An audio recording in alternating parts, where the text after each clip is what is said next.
So many of us continue to have one fundamental question. Is the Department of Justice criminally investigating and moving toward an indictment of Donald Trump? Well, you know, friends, the more time that passes, the more it feels like that precise question may end up being beside the point. Let's talk about why that is. Because justice matters.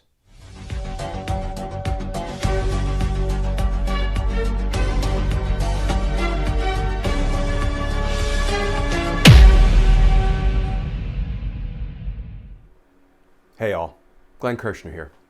So there's a pretty remarkable series that was just published in the Washington Post. It's a three-part series.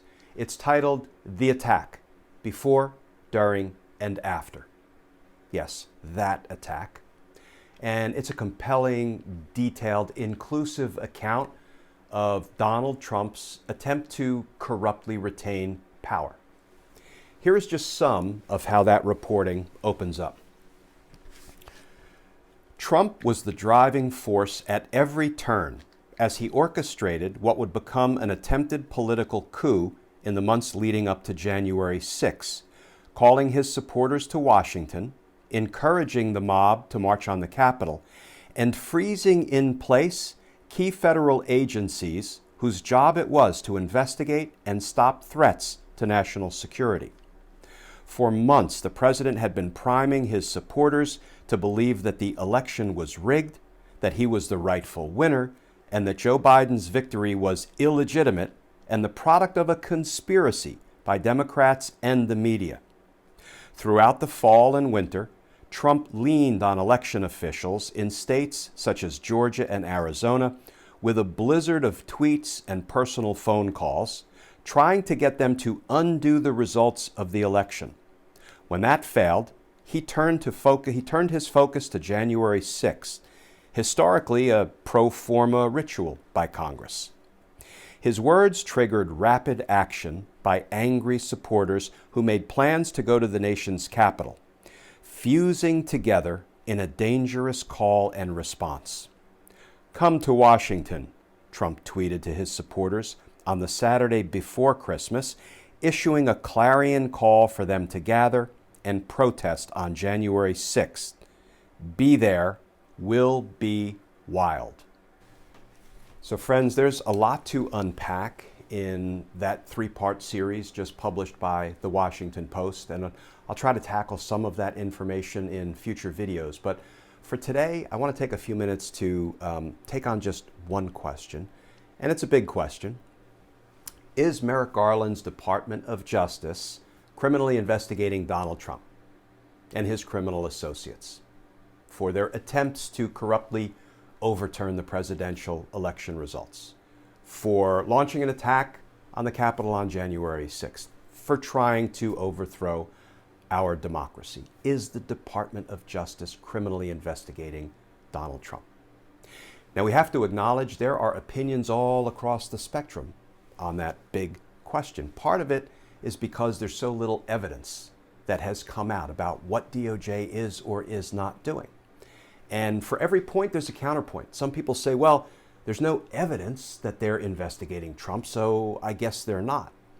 The counterpoint is, well, the Department of Justice has a policy against announcing or divulging that they're investigating somebody, so we shouldn't really be hearing about it. Well, the counterpoint to that is we hear about DOJ investigations all the time.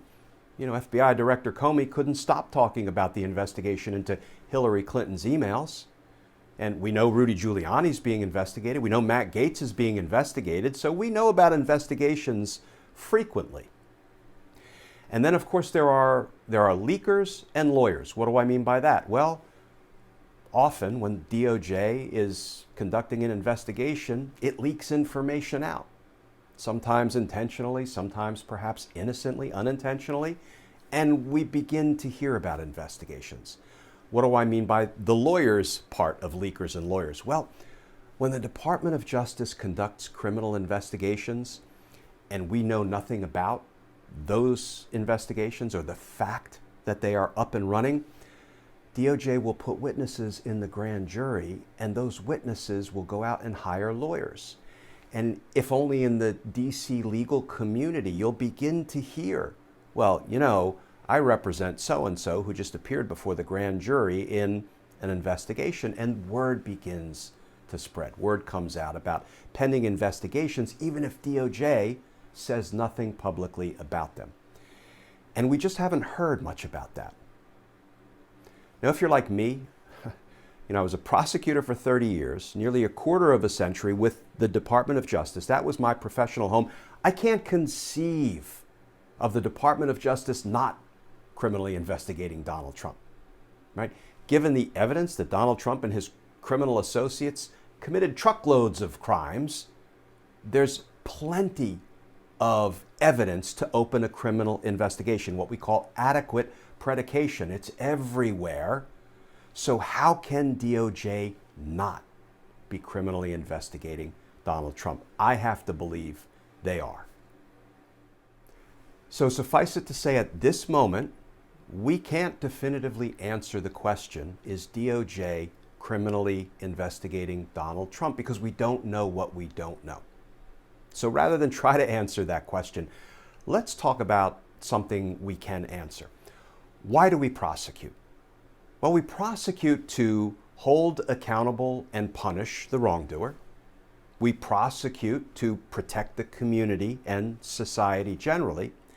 And we prosecute to deter others from committing similar crimes. Let's talk about deterrence for a moment. The deterrent value of prosecuting criminals presupposes that it will be done in a timely manner, that it will be done in a way that will actually deter other criminals. Stay with me here for just a minute. Donald Trump and his criminal associates plotted the coup for months before January 6th. Now, here we are, 10 months after January 6th. And Trump and company haven't been held accountable. They haven't been charged. They haven't been arrested. They haven't been indicted. The process of accountability for their crimes hasn't even yet begun. I mean, think about it. After committing one of history's most serious crimes against our democracy, DOJ is now giving Donald Trump the time and the space and the opportunity to amass a second army of insurrectionists. You know, that's precisely why when people say, don't worry, DOJ is on it, they're investigating, I say that's not the only important thing. Of course they need to be criminally investigating Donald Trump. But without timely accountability, there's no deterrent value. Here's what I mean by that. Let's assume the next Donald Trump, maybe Donald Trump himself in 2024. Let's assume, though, he's out of the picture and there's another aspiring dictator coming up behind him. Let's assume that that person looks at the Department of Justice's inaction 10 months after January 6th. And that aspiring tyrant says to himself, so if I launch an attack on our democracy and it fails, it looks like I'm going to have another 8 months, 10 months, 12 months to regroup, to rebuild, to amass my forces anew. I like my odds. And that's why, if there's no timely accountability, there's no deterring tomorrow's tyrant. And that makes DOJ's current inaction so dangerous and so damaging, because it serves as no kind of deterrent to the next Donald Trump. So I'm not trying to undermine the Department of Justice, and I have to believe in my heart of hearts they are criminally investigating Donald Trump and his associates, and that they're moving toward indictments, but it has to be timely because it has to deter tomorrow's aspiring dictator. Because justice matters. Friends, as always, thank you for tuning in to these daily Justice Matters videos. They're also available in podcast form, audio only. Just go wherever you ordinarily get your podcasts. And as always, if you'd like to support our all-volunteer efforts here at Justice Matters, our mission, our content, feel free to go over to patreon.com. You can sign up to become a patron, and if you do, I'll send you some Team Justice stickers and a personal handwritten note of thanks, and I'll also tell you about our next annual Team Justice gathering, which we assemble as a way to say thank you for your support. And as always, friends, please stay safe, please stay tuned, and I look forward to talking with you all again tomorrow.